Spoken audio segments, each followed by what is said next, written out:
четвртата станица на ова наше патување, така да темата која ќе биде предмет на нашето размислување гласи Исус те повикува на свој терен. Во претходното проучување синоќа зборувавме за оние 8 принципи кои Исус ги кажал и ги дал на својот народ. Сега ќе видиме како тие принципи Исус ги кажува на поединци и ги повикува Исус на свој терен. Всушност тој ќе отиде кај нив, но сепак тој сака овие принципи и за нас денеска да видат важни и да ги живееме во нашиот христијански живот. Ќе се позабавиме, значи, со 3 личности, односно 4, и ќе видиме како Исус го нашол патот до нивните срца, до нивните мисли и како тие луѓе се обратиле и тие дошле на Исусовиот терен. Така да ве повикувам да навистина со Божја помош ја разбереме вечерашната порака и да донесеме добри одлуки во нашиот живот. На почетокот, пред да навлеземе во суштината, би сакал да се запознаеме со еден човек од Новиот Завет, а вие ќе погодите кој е. Тој е човек кој дошол ноќно време да разговара со Исус. Како се викаш? Никодим. Значи, човек кој бил познат во општеството, во своето место на живење, бил член на Синедрионот, тој како да кажеме општинско собрание, како пратеник или како советник денеска што ние ги велиме. Така да играл важна улога во своето место на живење. Тој бил евреин, меѓутоа во длабочината на своето срце го сакал Бога. Го сакал Исуса, читал за него, слушал за него. Меѓутоа, знаете, и кај нас денеска постои некој страв понекогаш, да не видат комшиите, да не видат пријателите ако влезам во оваа просторија, ако отидам во оваа црква. Знаете, како луѓе ние понекогаш чувствуваме некој страв или страм. Овој човек, бидејќи го сакал Исуса, дошол навечер, закажал средба со Исуса.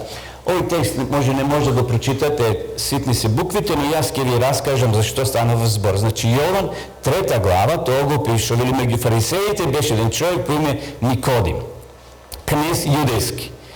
Тој дојде при Исуса ноќно време и му рече: Рави, знам дека си ти учител дојден од Бога. Сето тоа тој го знае. Го признал Исуса за учител, за Господ Бог. Вели: ги знам твоите дела што ги правиш, ако не е Бог со него. Му одговори Исус и му рече: вистина, вистина ти велам, ако некој не се роди озгора, не може да го види Царството Божје.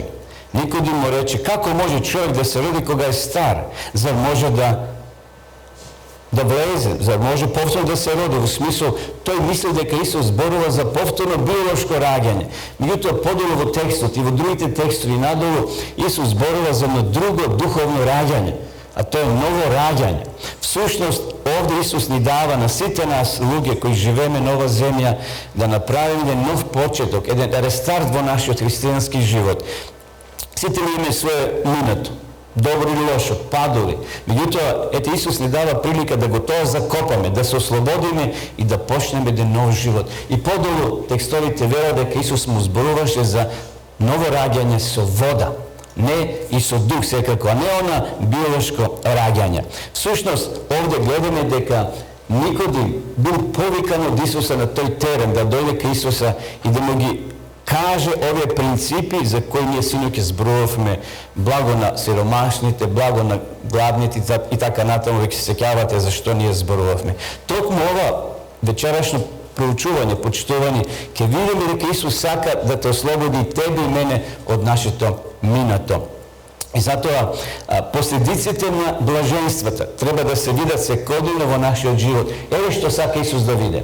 Вели: така нека свети вашата светлина пред луѓето, за да ги видат вашите добри дела и да го прослават вашиот татко кој е во небесата. Значи, кога ќе ги усвоиме тие принципи од Матеј 5 глава, неминавно тоа ќе се рефлектира во нашиот живот. Ќе има промена.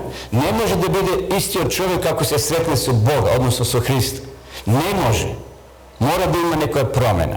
И ние ќе видиме подолу во следните личности како тие луѓе доживееле средба со Исуса и биле променети.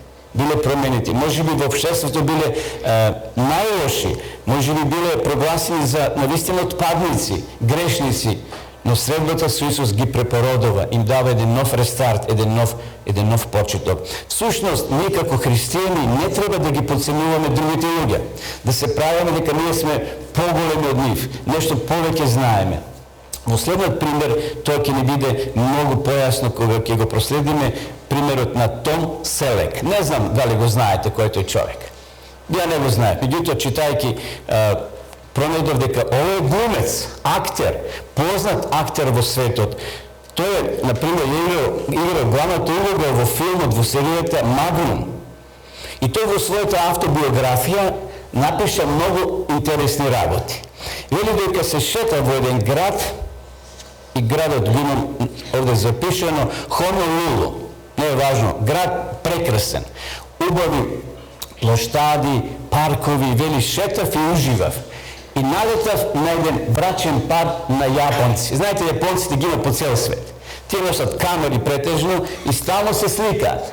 Значи се сликаат. И вели додека шетав, тие ме запреа на патот и ми рекоа: Господине, да не сликаш, бидејќи тие не знаеле англиски, некако со раце, со нозе, со мимика се, како да кажем, договориле си, објасниле дека сакат да се сликат. Меѓутоа, Том ги разбрал дека тие сакат него да го сликат.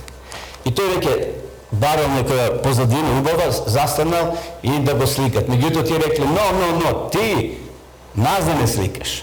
И на крајот, еве, се разбрале. И сега, вака вели овој господинот глумец Том. Подосна тој изјавил: секогаш кога сум во искушение да помислам дека сум најдобриот актер. Тој мисли дека е познат, па сакат него да го сликат. И тој вели: секогаш кога помислам дека јас сум најдобриот актер во Холивуд, секогаш се сеќавам на овој настан, а потоа ја наведнувам главата и си велам дека јас сум најважниот човек на светот. Односно дека јас не сум најважниот човек на светот. Може би допред тоа, да ги сретнал луѓе, тој си сметал дека е голем глумец и сакат сите него да го фотографираат, но кога е доживел ова случка со овој брачен пар, тој вели: ја наведувам главата кога ќе помислам дека сум некој вреден глумец, дека јас не сум ништо. Така да, пред да не влеземе вечерва подлабоко во нашата тема, би сакал, почитувани присутни, да кажам дека и денеска има луѓе кои се чувствуваат многу големи и ги подценуваат другите. Тоа не е добро. Пред Бога сите ние сме еднакви. Дали си учен или не учен, женско или машко, богат или сиромав. Ние сме сите, како што вели таму во Јован првата глава, сите синови, ја ќе додадам и керки, Божи. Сите ние сме еднакви, како еден родител може би има 5 деца, 10 деца, за него сите се еднакви. И затоа би сакал вечерва да ги наблюдуваме евреите како нација, како народ. Тие ги мразеле, ги подценувале околните народи. Посебно имале лош однос кон евреите, односно евреите кон самарјаните.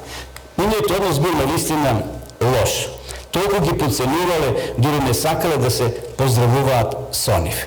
И затоа, еве, ние вечера ќе се запознаеме малце со евреите. Отврени предмет на презир. Значи, едноставно, толку биле во очите на евреите отврлени самарјаните. Но тие ги отврлувале, например, и проститутките, целинарниците, губавите, ги исклучувале од јавниот живот, сите они кои отворено живеле во грев.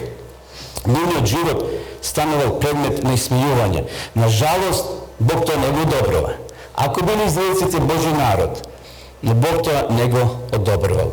Така да, еве ќе видиме како самарјаните можеле да живеат, а биле комшии со самите евреи. Значи, најпрво ќе се запознаеме со самарјаните, зашто тука ќе произлезе една жена, самарјанка, подосна ќе зборуваме за незината средба со Исуса.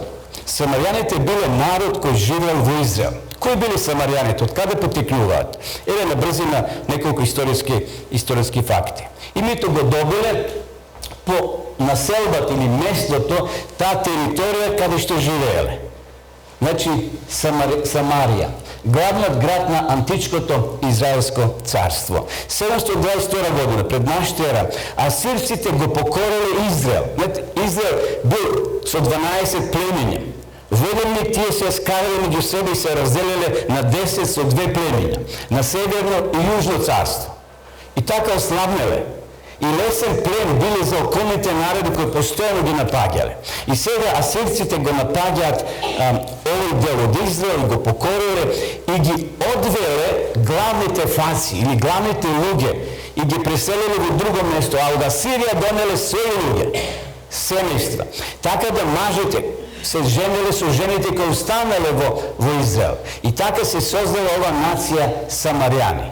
Значи мешавина од асирци и од евреи. Значи ја населиле Самарија со луѓе од источниот дел на империјата.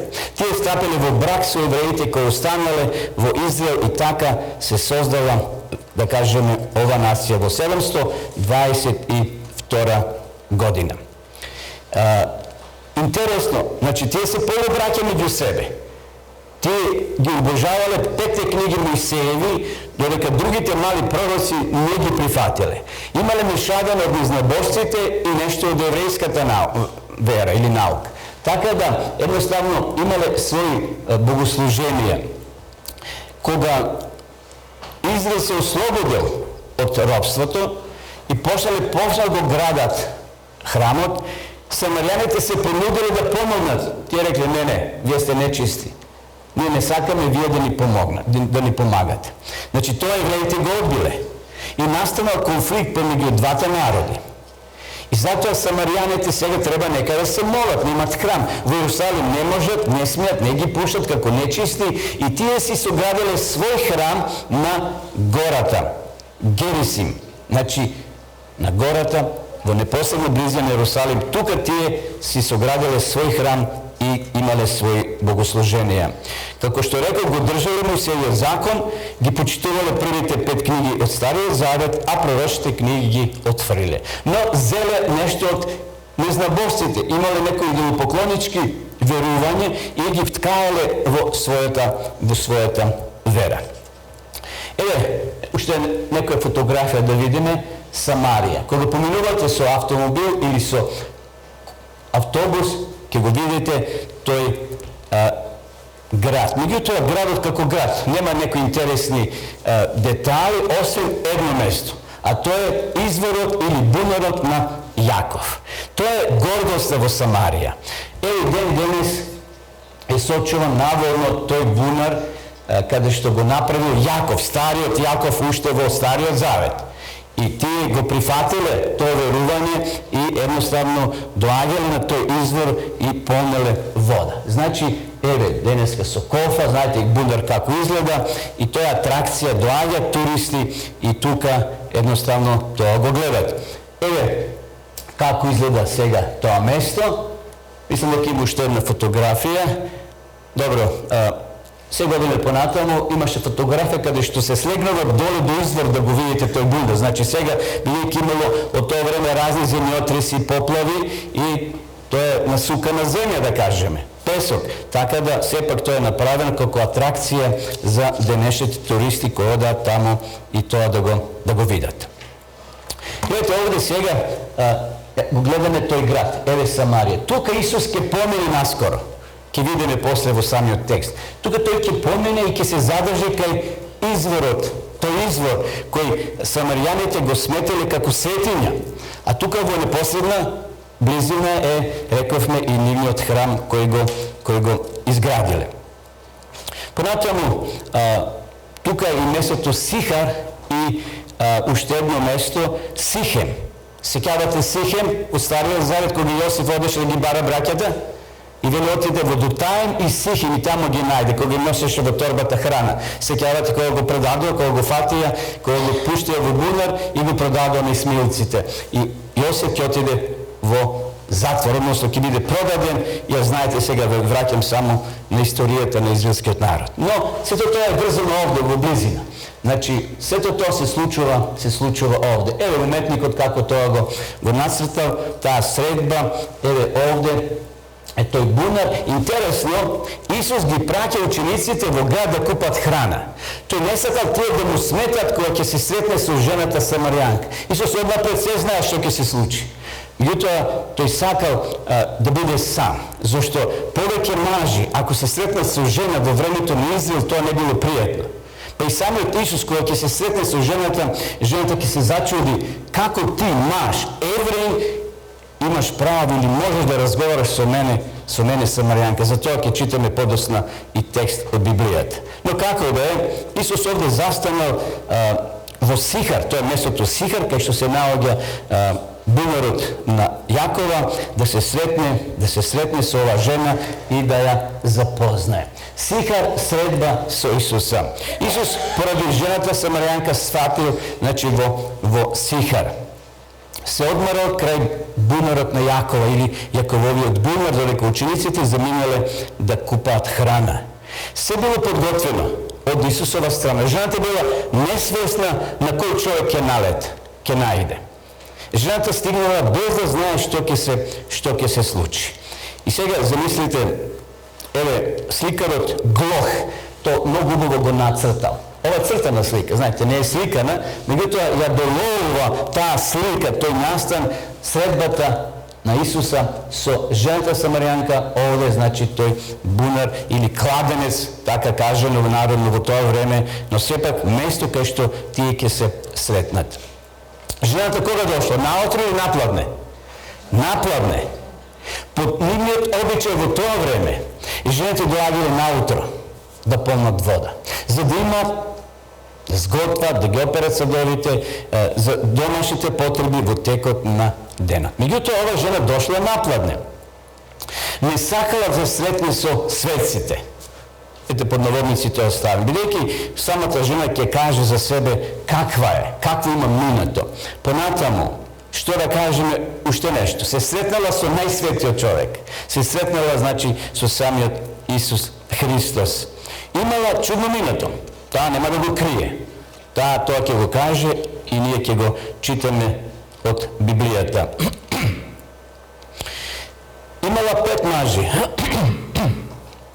И лицето со кое, човекот со кој таа живеела, едноставно не е бил маж. Како е да е, почнал тој разговор, ништо немало наместено, спонтано би рекол, почнал разговорот. Бидејќи жената имала ведро или кофа за да може да зафати, Исус тоа го немал, очигледно Исус ја начекал приликава да побара вода. Жената може извадила секако и сакала да се замине назад, а Исус љубезно и вели и бара вода. Може ли да добие малку вода да ја угасне својата жед? Во времето на Исуса, па и ден денес во Израел, и најголемите душмани, ако отидеш кај непријателот и побараш вода, тој е должен ќе ти даде. Значи, нема да те одбие, без разлика што може би односите не ви се добри. Тој дори ќе те покане дома, ќе ти даде вода и ќе ти даде благослов со мир да си заминеш. И затоа Исус, знаејќи ги тие локални верувања, убаво да ги знаеме локалните обичаи. Убаво е, тоа годи на домашните кога нешто ќе ги поздрави со нивниот поздрав или ќе направиш гест кој тие го прават можеби во својот верски живот. Исус тоа го знаел и побарал вода од жената. А жената како реагирала? Понатамо, Самарјанката одговара. Исус вели, дај ми да пијам. Исус бара од жената услуга да му даде да пие. Ваква молба, реков, на исток не се одбивала, секојаш била удоволена. Исусовиот пристап не е изненадување. Едноставно тој така во спонтан говор тоа го кажал. Жената не приметила, а веќе влегла во разговор. Значи, жена која доаѓа напладне, да се сретне со маж, тоа било невообичаено. И тие немале некои така присни разговори маж и жена. Секој си ја бркал својата работа, ќе заврши и си заминува дома. И сега жената одговара на прашањето, дај ми вода, а таа вели, како е можно ти евреи од мене да бараш вода? Што сакаш од мене? А што Исус вели? Може би во мислите Исус се уште тоа не го кажува. Исус и вели, кога би знаела за Божиот дар и кој е оној што ти вели дај ми да пијам, ти би побарала од него и тој би ти дал жива вода. Интересно, следниот текст е што вели. Зар ти си поголем од нашиот татко Јаков, кој ни го даде кладенецов? И тој сам пиеше од него. Сега таа се повикува на Јакова. Разговорот малце го померува лево или десно. Таа се гордее дека тој кладенец е во аманет оставен на нив, зашто нивниот прапрататко Јаков го направил и го предал во наследство. А Исус во одговор и рекол, секој кој пие вода од овој бунар, јас би рекол од овој кладенец, пак е ожедни. А кој пие вода што јас ке му ја дадам, нема да ожедни довека, туку водата што ке му ја дадам ќе стане во него изворна вода, извирајки во вечен живот. Истина, тој диалог почнал да се продлабочува. Гледате како спонтано. Жената веќе не се препира, не се повлекува, него се подлабоко влегува во разговор. Исус од физичката вода ја води на духовната вода, што е многу поважна. Може би жената сакала Исус да ја направи водовод. И веќе таа после ќе каже, па дај ми Исус од таа вода. Може би сакала да ја помоги да спроведа чешма во дворот, зашто немало доле во Самарија вода. Луѓето доаѓале од овој кладенец и полнеле вода. Жената му рече, Господине, дај ми од водата за да не ожеднувам и да не доаѓам тука да нацрпам. Гледате, таа мисли за физичка вода. Ако ти, Исус, си таков моќен, добар мајстор, ајде спроведи ми вода во дворот, да не доаѓам овде секој утро или секој ден да нацрпувам вода. Меѓутоа, Исус сега веќе не е странец, Исус не е некој наминување, тој е сега близок, како пријател, како да се познават од повеќе време жената со овој непознат, а ние го знаеме дека е Исус. Во очите на самарјанката Исус станал повеќе од странец. Разговорот ти се допадна. Поверува дека го сретнал оној кој е способен да го пресврти низиниот живот. И навистина Исус го знае низиниот живот од А до Ш. И некои сегменти тој ќе ги рецитира, ќе ги каже. Таа ќе биде вознемирена малку, таа ќе биде изненадена како ти ме познаваш, како го познаваш моето минато. Секој негов збор е веродостоен. Не знае зошто, но верува во сите негови зборови. Исус за неа повеќе не е странец. И затоа Исус сега се пушта да го опише низиниот личен живот. И тука ќе биде мамецот, условно кажано. Тука ќе биде она што ќе се закачи да поверува во Исуса, дека го сретнала Месијата, дека го сретнала Спасителот на овој свет. И сега Исус вели, оди повикај го мажот ти, па нешто имам да ти кажам. А жената што вели? Одсечно, нема маж. Како немаш маж? Интересно, таа отворена е како книга. Таа кажува, немам маж. Исус, драги мои, знае се за нас. Исус го знае нашето минато. Исус го знае нашите болки, нашите проблеми, нашите стремежи, нашите терети кои ги носиме. И Исус тоа ќе го каже на жената самарјанка. И таа ќе отиде од тука олесната, како девојка до 18 години, ќе трче назад во градот. И ќе каже, луѓе, дојдете да видите го сретнат човекот кој се ми кажа. Таа ќе добие прошка овде. Таа ќе добие нова пресвртница во својот живот. Може би ние вече чувствуваме некој терет. Може би ние сме бременити од некој минато. Исус има модул, Исус има модус или клуч за да ни даде еден нов почеток.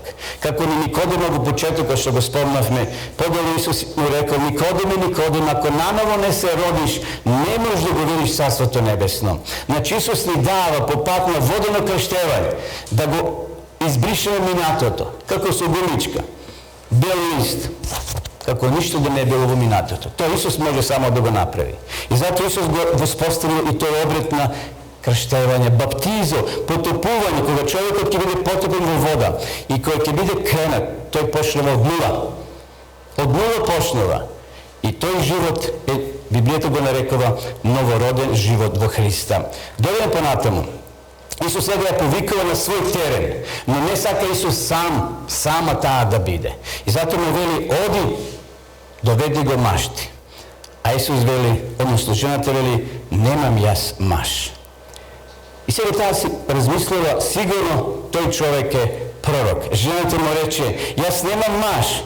А Исус ја рече, право каже дека немаш маж, зашто си имала 5 мажи и тој со кого сега си не ти маж. Жената му рече, Господине, гледам дека си пророк. Интересно, може би некоја личност би побегнала кога некој би кажал, го знам твоето минато. И таа би побегнала или тој. Не сака да се соочи со некој работи. Не, жената стои, не бега. Се чувствува како да е прифатена во близината на Исуса Христа, како да ја одговара, како некоја струја небесна, Светиот Дух продре во срцето нејзино и таа се чувствува толку пријатна. А знаете, тоа не го кажав кога Исус ја сретна жената. Жените во Самарија и во Палестина во тоа време биле многу вредни и не ценити толку. Станувале рано наутро. Додека сите спиеле, таа ќе замесе лед, ќе ги опере садовите, ќе спреме поедок.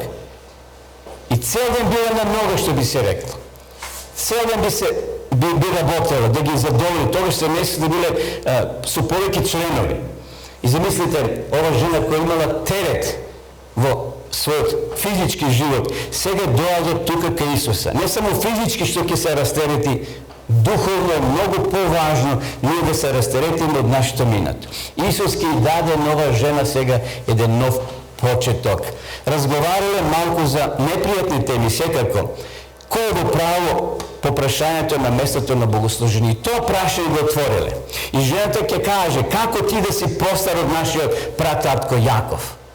А знаете, Исус вели, да, јас сум постар, може би се насмејал малце кога таа рекла, па нашиот татко Јаков, знаете кога живеел?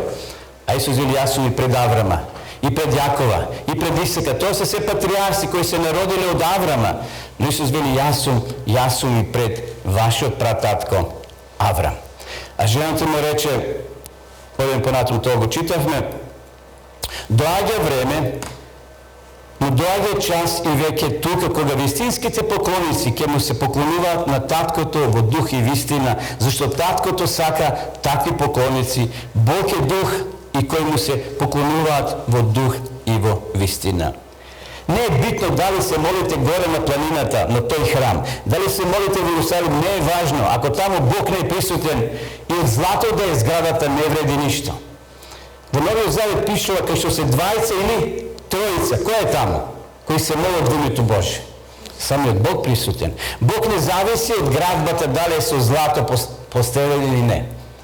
А којте во Радовиш, има една црква таму, да не спомнам сега која верска заедница, но важно е тука десно кога ќе влезете, убава е. Навистина прекрасна градба, убав парк во дворот. Јас сум бил натре кога влегов да видам како е направена, која е структура. И од десната страна во Мевни ќе го најдете туторот, човекот кој бил спонзор на градбата. Еден бивши политичар. Неговата икона е внатре, може би 2 метра. Библијата вели кога давате, што да не знае? Кога десната ќе даде левата. Значи, убаво да дадеме. И ова црква е некој донирал средства. Бидејќи црквата не печати пари. Меѓутоа, ако дадеме нешто, тоа Бог да го види, Бог да не благослови, да не бареме сега аплауз од луѓето. И тој човек, мислам дека е жив во Македонија, донирал средства секако. Црквата е убава направена. Меѓутоа, што баре неговиот лик внатре? Да се луѓето клањаат. И затоа, Исус вели, не е важно кај се молите, горе на тој храм или долу во Иерусалим. Ако Бог не е присутен таму, ништо не вреди. Значи, кај што Бога ќе го поканеме и кога ќе ги држиме тие негови принципи и правила, таму е Бог и ги благослова Бог таквите луѓе. Затоа се знае, доаѓа час кога вистинските христијани, вистинските поклоници ќе му се поклонуваат на таткото во дух и во вистина, зашто таткото сака такви поклоници. И сега разговорот понатаму следи. Интересно, Исус сега ќе закаже пресконференција, вонредна. А жената му одговори: знам дека ќе дојде Месија, кој ќе се вика Христос. Гледайте, жената читала во Стариот Завет, читала во книгата на пророк Малахија, читала во книгата на пророк Исаија, во Захарија и во другите пророштва, кај што зборува дека ќе се појави Месија, ќе се роди од девица, таа тоа го знаела. А била сега несвесна дека го сретнала тој Месија. Замислите каква привилегија. Исус за прв пат овде ќе се открие. Гледайте овде што пише, ќе се открие за Месија. Тоа е прв пат во Новиот Завет. И тоа на жена од другиот народ, не библиски народ. Значи, Исус за прв пат ќе ја призна: јас сум тој Месија со кој ти зборуваш. За прв пат Исус на оваа жена ќе се открие дека е тој Месија. И замислите каква радост. Устата, основата на жената се прикажа на низиното лице. Толку била радосна, толку била среќна. Еве каква фотографија нацртал уметникот. Погледнете. Сега не се гледа, тоа е стомната или кофата што ја носела. Толку била воодушевена и радосна, што заборавила да му даде на Исуса вода. А целиот разговор почнал од што? Од потреба за вода. Оставила се дури стомната. Ја заборавила Исусовата молба. Дури заборавила да однесе вода дома. А може би мештаните или домашните кои ги имала чекале да донесе таа вода. Потрчала назад во градот, во истиот град во кој била отфрлена. Замислите како лошо реноме таа имала. Сите ја гледале со подсмев. Жените рекла: ја види, ја гледаш таа. Па и денеска не е поразличито. Ако си на маргините на општеството, ќе покажуваат со прст како нешто безвредно, а таквите Исус ги сака повеќе. Исус за таквите умре, вели. И затоа таа се враќа назад. Се враќа трчејќи. Може би брзо одела, брзо трчала за да ја пренесе веста дека сретнала човек кој се и кажал. Еве што пишува понатаму: ја однела радосната вест. Дојдете да го видите човекот кој се ми кажа, но не ме осуди. Туку ми рече дека вистинските христијани ќе се молат со дух и со вера. Не е битен објектот, не е битно местото, битно е дали таму се открива Бог и неговата сила. Се однесуваше кон мене како кон кралица. Таа така се чувствува, драги мои. Замислите, оваа жена која била напатена, не само што работела како роб дома, еврејките многу работат и ден денес, а поготово тоа време, кога немало водоводи, кога немало вода, кога немало такви работи што денес ги имат луѓето и жените. Многу е лесната работата, да се готве, да се пере. Значи, жените во тоа време многу биле искористувани, би рекол. Сега тоа го заборавила, зашто добила прошка на своето минато. Добила нова страница, Исус ја отворил. Се однесувала како најсвекна жена на светот. И денеска има многу луѓе, многу жени кои се заробени во грев. Сега да не ги набројуваме разни гревови, разни проблеми ги носиме сите ние во нашиот живот. Сакав да ви раскажам еден краток пример на еден човек, пастор, човек кој работел, проповедал како е ние сега што се собираме, и така во еден град одржувал серија на библиски предавања. Човекот се вика Александар Бујон. Еве го. Тој е човек, напишал многу книги и во една од своите книги тој го напишал примерот кој го доживел во тој град, кој го одржувал библиски предавања.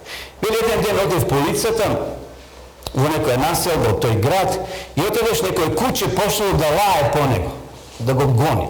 А тој немал искуство со куче. Знаете, и денес ако трчиш пред кучето повеќе ќе му даде сила да трчи по тебе. И така тој не знаејќи потрчал, а дошло уште 3. 4 кучиња почнал да лаат по него. Бил уплашен што да прави, почнал да ги отвора вратите по улицата, белки негде ќе влезе за да се засолни. Многу биле заклучени врати, но една била отворена, отворил и се смугнал, влегол внатре. И тој бил, кога влегол внатре, тоа било во Сао Пауло. Имаше многу таму сиромашни луѓе и криминалци. Тоа било место каде што имали доста жени со лесен морал. у таа прилика, кога кучињата почна да трчат по мене, јас влегов во една просторија, една куќа и ја затвори вратата позади себе за кучето да не лезе по него. И вели, кога влегов натре, почувствував нешто чудно. Влегов една соба полузамрачена, на масата имаше неколку светилки, а по креветите имаше расфрлени алишта, душици. И видов неколку жени во собата. Некои седеа поред масата, другите спиеа, се приметуваше доста и смрдеше, мирисеше на алкохол и на дрога. Тоа биле жени кои го работеле својот занет, би рекол. И така дека бев внатре, си реков, моето место не е овде. Почнали жените да му се нуда, да разговарат и тој рекол, Господи, јас сум проповедник, јас сум свештеник, моето место не е овде.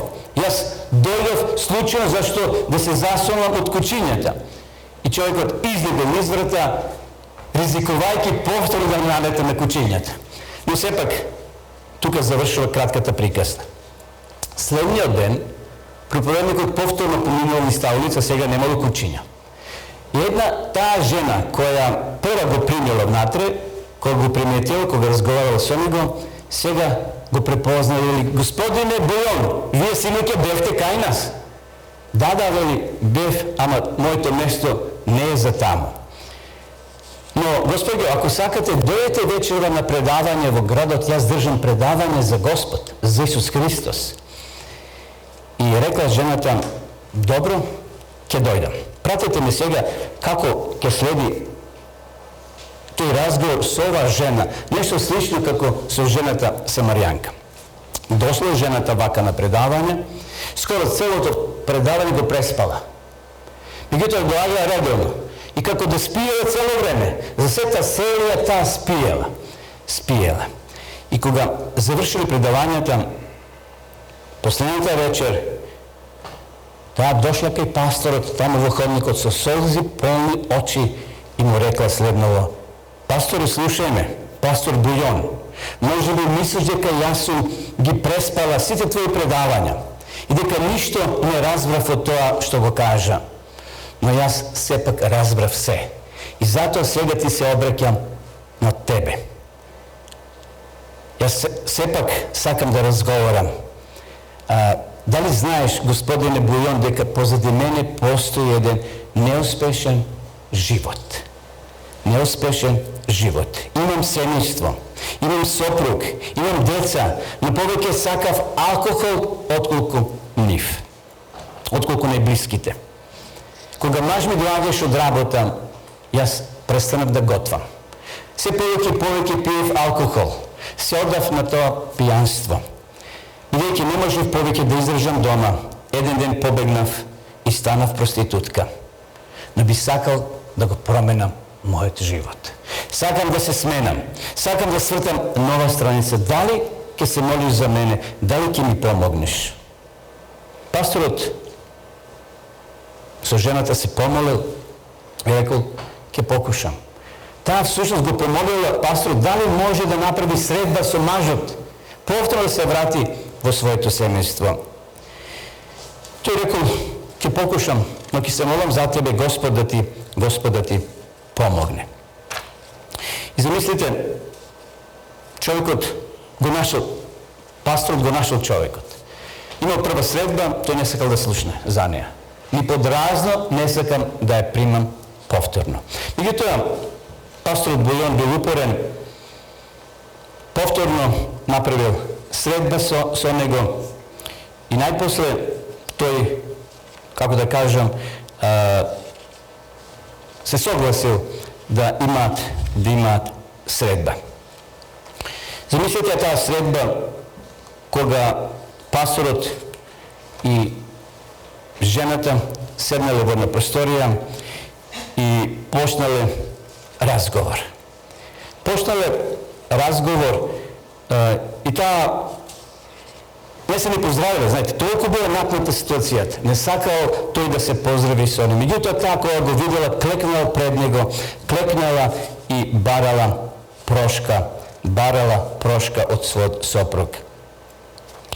Меѓутоа, човекот рекол, дали навистина ти си променет?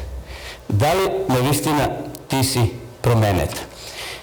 Како да знам дека ти не си таа истата која беше, како што беше порано?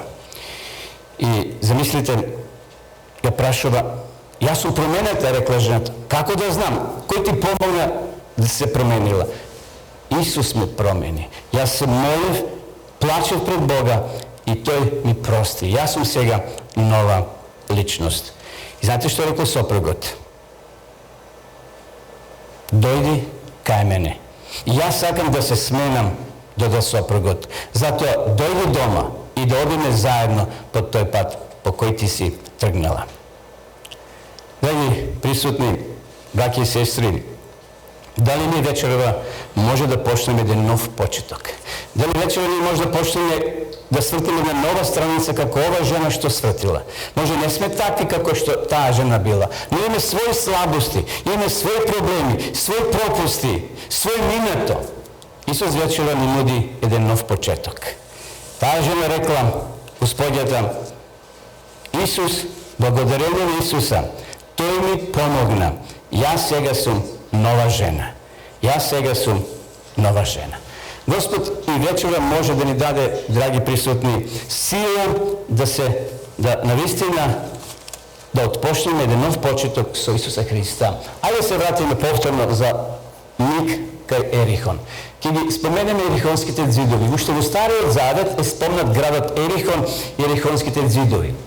Знаете, пред да влезат израелците во обетената земја, градот бил тука со тие големи ѕидови и неколку пати, знаете, кога израелците оделе со молитва и со труби свиреле и градот, односно кулите паднале, односно овие ѕидовите се срушиле и израелците влегле внатре. Еве денеска археолозите вршат тие ископувања и пронаоѓаат места кај што навистина Ерихон постоја, ги наоѓаат тие ѕидови кои денеска како неми сведоци стојат и го покажуваат минатото. Еве уште некоја слика да се подсетиме на тоа што се случило во Стариот Завет, но за нас е важно наставот кој сега ќе го пишеме, кој се случил во самиот град Ерихон. Еве уште една фотографија. Значи, тоа е местото кај што Исус ќе го сретне човекот по име Захеј, човек кој навистина вредел во местото кај што тој живеел. Само да ги поминеме уште некоја слика. Во Ерихон нема што да се види денес како отидете, во Стариот Ерихон, но има едно дрво кој е многу важно. Тоа дрво ќе биде навистина запишено во Библијата. Подоцна ние ќе читаме дали е црница, дали е смоква, не е важно. Тоа било дрво кај што било употребено од страна на еден човек по име Захеј да се качи и да го сретне Исуса. Исус поминал низ тој град, а Захеј како градски човек ги знаат сите информации дека Исус ќе помине тој ден низ таа улица. И еве го Исуса влегол во тој град, а со него толку луѓе постојано го пратиле. Исус ги сакал сите, и цариниците, и обичните луѓе. Кога влезе во Јерусалим, минуваше низ градот, Захеј, пребогат цариник, луѓето во исто време го мразеле и му завидувале поради богатството. Тоа се само стихови кои се дадени кај што Исус одел и во Јерусалим, но и во Ерихон. Значи, тој настан ќе се случи во Ерихон. Америги Караваџо, еве го опишува тој настан, кога го повикува Матеј цариникот. Значи сега враќам со Матеја, зашто и овој бил Матеј цариник, но и Захеј ќе биде повикан во своето работно место, односно кога Исус ќе му влезе во домот и тогаш ќе го повика да биде негов следбеник. Значи, еве, верно овој уметник го нацртал овој настан кога Матеј седел во својата канцеларија бил повикан да биде негов следбеник. И еве го текстот сега да го прочитаме. Значи имало и позитивни примери на царинарници. Не биле сите ко Захеј кој 4 пати повеќе наплатувал данок. Овој бил честен човек, но работил таква професија. Исус и оттаму го повикува да биде, значи, негов следбеник. Исто така во Новиот Завет се спомнува царин кој се моли, кој го признава своите греви. Тоа го видовме синоќа. Таму во храмот, фарисејот кога се моли, вели, не сум како овој, не сум како овој, не сум ниту како цариникот, знаете. И која молитва беше услишена? Молитвата на цариникот, така да имали добри луѓе кои имале таа професија. И тие биле повикани да го следат Исуса. Но сега Исус има нова мисија, да се сретне со еден нов цариник, а тоа бил Захеј. Тоа е негова мисија. Исус ги повикува да дојдат на негов терен. И тука тој може да им објасни целосно, да им го каже планот на спасението. Захеј бил голем човек, но со низок раст. Значи физички може би бил ко мене. Низок. Но по професија бил со висок ранг. Имал две агенции. Значи наплатувал данок и бил цариник. Две агенции. Тој бил шеф на за него работели други луѓе. Слушнал тој ден дека Исус ќе помине во градот и низ таа улица. Тој ги знал сите улици. Ја знал точно улицата кај што Исус ќе помине. Си направил план. Може би дошло еден ден порано и да го изгледа местото и видел тука едно дрво кај што ќе биде погодна прилика тој да се качи и да го види Исуса. Дури повикал, значи, еден цариник во кругот на своите ученици. Тоа се само реченици кои ни кажуваат дека Исус ги сака сите, дали си горе, долу, ниско или високо. Исус не поканува сите да дојдеме и да го следиме. Помислил, може би и тој има шанса кај Исуса да разговара со него. Гледайте, ако бил богат, имал се, имал агенција, царина, данок собирал, но душата му била празна. И денеска има луѓе кои имаат се, но во душата се празни. И затоа вечерва Исус е тука, да го пополни тоа место, твое и мое, и да живееме со него, не само овде, туку да продолжиме и во вечноста. Захеј сака да го види Исуса, сакаше да го види Исуса. Кој е тој човек? Слушал дека лекува, мртви воскреснува, прави чуда. Не е само да слушнеме, драги мои, туку и да се ракуваме, да бидеме во присуство. И Захеј не сакал само да го допре, ти си Исус, јас сум Захеј или си за мене. Не, тој сакал да биде со него. Захеј поради својот низок раст бил спречен да го види Господа. Луѓето му го заклонувале погледот. Захеј ја ставил на страна својата гордост, бидејќи сакал по секоја цена да го види Исуса. Сакаме ли ние да го видим Исуса? Физички не можеме, но во Библијата е запишено се за Исуса. И овие предавања, Исус 8, така е серијата назначена, или да одиме по неговите стапки, ни помага да го запознаеме се повеќе и повеќе Исуса. Да го избришиме стаклото наше, на нашиот ретровизор, како синоќа што кажешме за жената која го видела камионот која следел.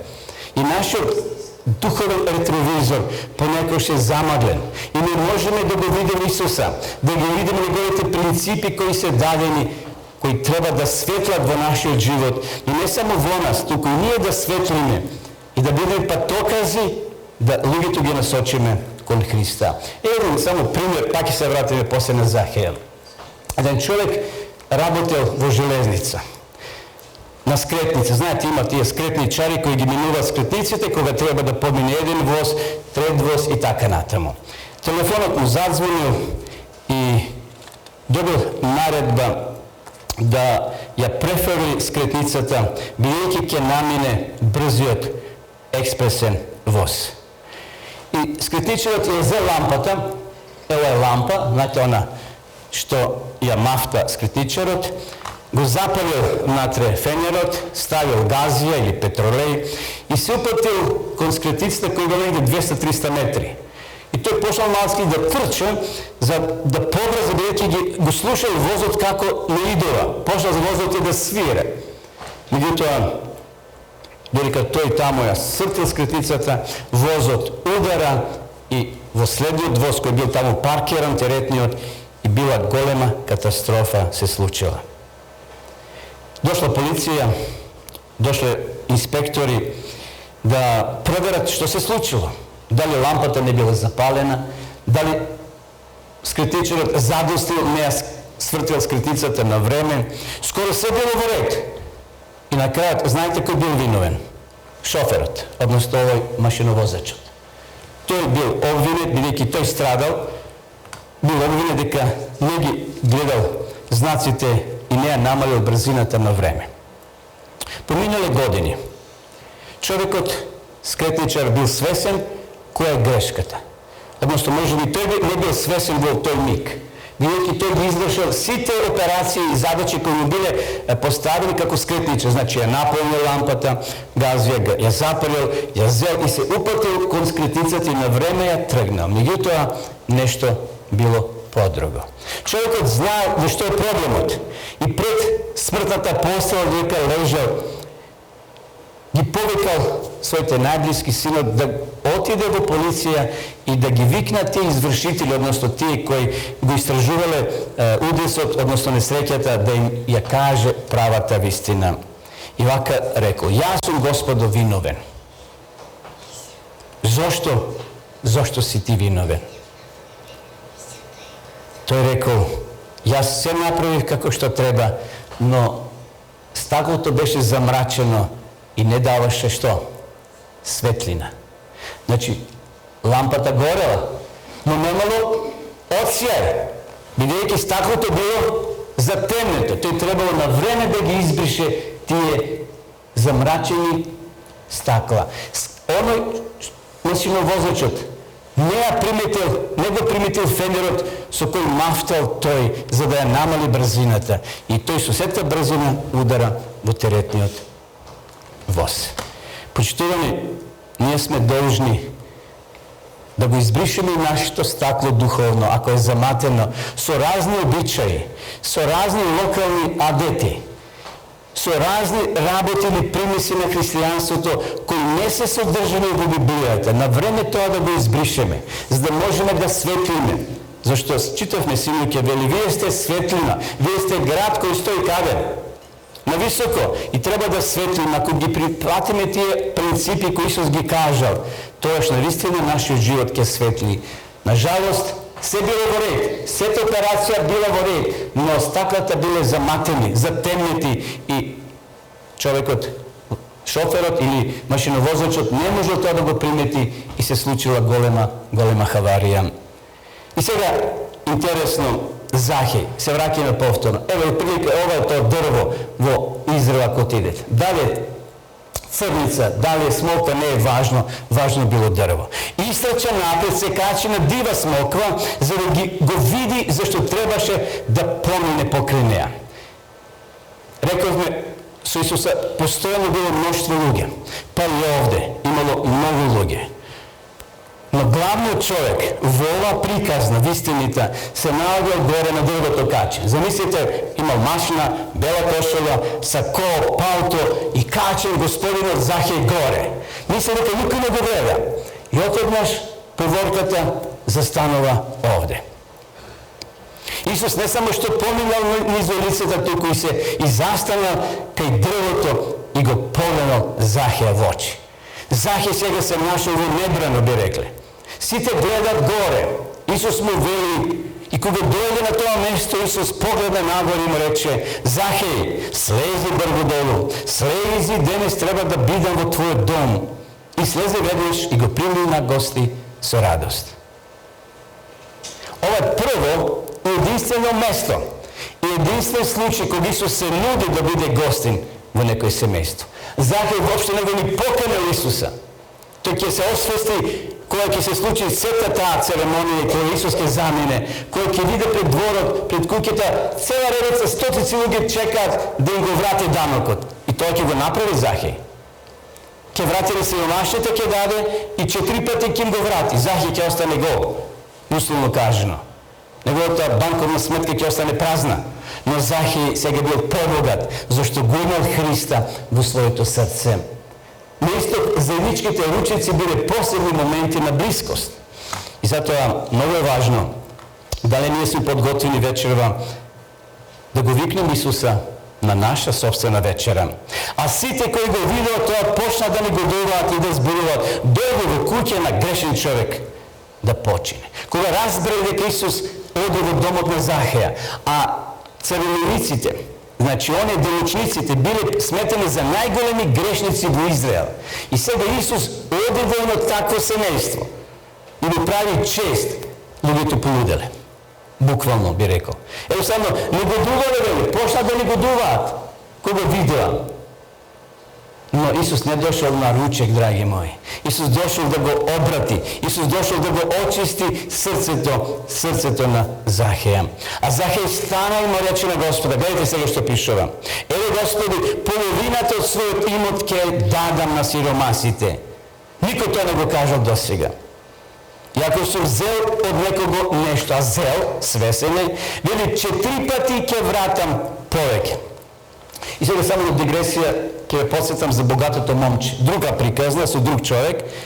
Каде паднал богатото момче? На што паднал? Па на парите, на имотот. Не бил подготвен да продаде се и да го следи Исус. И вели отиде. Жалостен момчето. Но Захеј го полага тој голем испит. Вели, половина ќе дадам на сиромасите.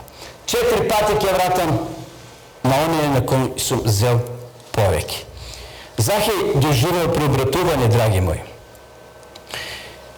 Успешно го полага, го поминува тестот што ова момче не го положила. Тој паѓа на тој тест. А Исус му рече, денес дојде спасението во овој дом. Зашто и тој е Аврамов син. Зашто човечкиот син дојде да го бари, да го спаси изгубеното.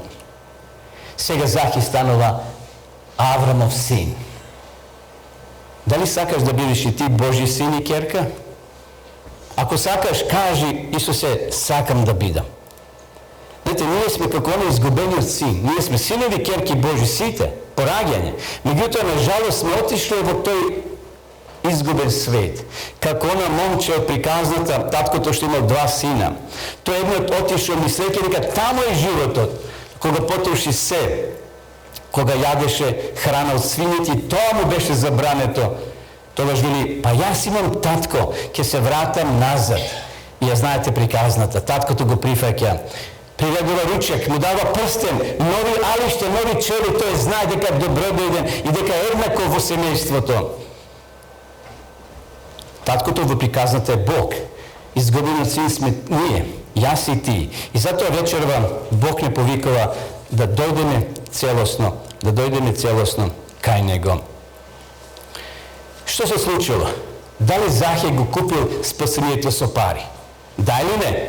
Не. Него тоа е резултат на Божиот дух, кога човек ќе го прифати Христа, тој го менува својот карактер. Тој има друг поглед кон луѓето. Тогаш сите се еднакви за него. Исус вели, денес дојде спасението во твојот дом. Се уште парите не биле вратени, ниту на сиромасите, ниту на оние кои чекале цела колона.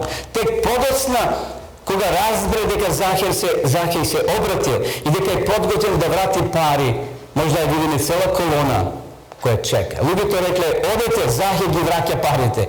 Захеј го враќа данокот. Ваквиот став бил последица на спасението, а не услов. Денес Исус не вели, ако се добар, и тогаш ќе те прием во Царството Небесно. Не, Исус вели, дојди таков каков што си. Со сите грижи, со сите проблеми, со сите болки, со сите маки.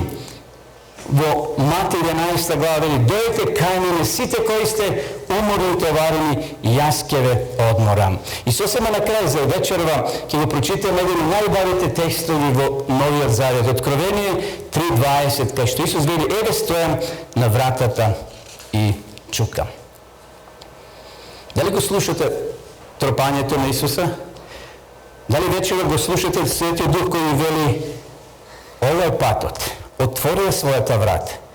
Кој ќе го чуе мојот глас и ја отвори вратата, ќе влезам при него и ќе вечерам со него и тој со мене. Дали сме спремни, драги мои, да отвориме вратата на нашето срце, на нашиот дом, на нашата куќа, или пак ќе кажеме, добро Боже, сега сум зафатен, мора на свадба да одам, мора на поглед да одам, купив волови или купив трактор да го пробам, или треба на свадба да одам. Знаете на приказата од Библијата. Или пак ќе кажеме како Исаја што кажал, кога Бог рекол, кој ќе отиде, што рекол Исаја? Еве ме мене, испрати ме мене. Еден човек се молел за нова година да му дојде Бог на дочек на новата година. И Бог му рекол, добро, ќе дојдам.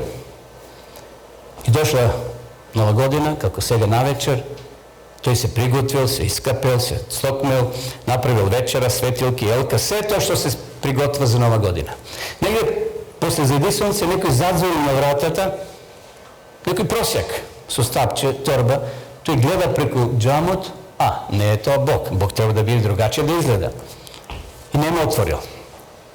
После неколку 2-3 часа друг задзвонува, повторно сиромашен човек и тој го гледа, тој не може да биде Бог. И дошло 12, прекршил стрелките, човекот веќе се вознемирил и рекол, клекнал и рекол, Боже, те чекав, ти ми вети, а не дојде. А тој вели, јас бев 2 пати, но ти не ми отвори. Драги присутни, ја не знам во кој облик ќе дојде Бог, кај твоето срце и моето. Но Исус Бог има свој заменик, а тој е Светиот Дух. Бога не може да го видиме. Исуса не може да го видиме сега. Но може да ја почувствуваме силата на Светиот Дух, третото лице на Божеството кој ќе дојде и сака да биде со тебе. Всушност Исус ќе биде наш гостин. А знаете, реков на исток, вечерата е нешто најсвето. Кога ќе те стави домакинот на предното столче, ти дава чест, те уважува, те смета за еднаков од семејството. Ти си тука на ручек. Тука, кај старите евреи, за време на вечерата се правеле планови, се правеле договори, утре кој кај ќе оди да работи, ќе работи. Децата што ќе работат. Тука за вечерата. Тука се помирувале ако во текот на дента се скарат меѓу себе. Тука се измируваат, зашто Библијата вели да не го зајде гнев во вашиот живот. Сонцето да не зајде во гневот ваш. Зашто тука треба да се измират сите работи и да се отиде на починок. И утре да се стане на нов живот. Вечерва Исус вели, тропам на твоето срце. Дали ќе го отвориш? Дали ќе го отвориш или не? Еден човек, сушност човек, тој е кралот на Англија, со својата жена еден ден попладне тргнале во прошетка. Царот се облекол во обишњалиште, кралот и кралицата се шетале без стража, пратне, знаете, ни ги прати постојано некој со нив. Меѓутоа додека оделе, жената некако се спетнала на камен, паднала и се исчашила ногата. Ние би рекли и се ја шинала, знаете, колку тоа боли. Тој бил кралот на Англија Едвард VII. Ништо не им простанувало, тој е кренал враце и отише до првата куќа да побара помош. Задзвонил на вратата, на звончето, тропнал и отеднаш однатре нешто се слушнало. А тој рекол, тој рекол, кој е? А човекот, кралот рекол, јас сум кралот Едвард, ми треба ваша помош. Ве молам, отворете. Внатре настанала кратка тишина. Не се шегај со мене. Јас сум чесен граѓанин. Бегај од мојата врата, зашто ако ја земам пушката, тешко на вас. До тогаш со кралот никој така не се однесувал, така дрско да му одговара. Но човекот не знал кој стои позади вратата. Си мисли дека некој се завитлава со него, се шегува. После неколку секунди или минути, повторно кралот почна да тропа да бара помош. А тој повторно од другата страна, зарем пак ви реков, отстапете, тешко на вас ако излезам. Човекот не знаше да прави. Жената седела таму, почнал да плаче, ја болела ногата и притиснат од болката на жената, човекот повторно кралот затропал на вратата. Ви треба ваша помош хитно, ве молам, ова го кажува вашиот крал. Беге оттука и тоа што поскоро. Меѓутоа, по трет пат човекот тропнал, односно кралот, и однатре се слушал човек кој репетира пушка. луд некако излегува, ја отвара вратата и кога ги видел се стаписа. Го видел кралот и кралицата на нивната земја.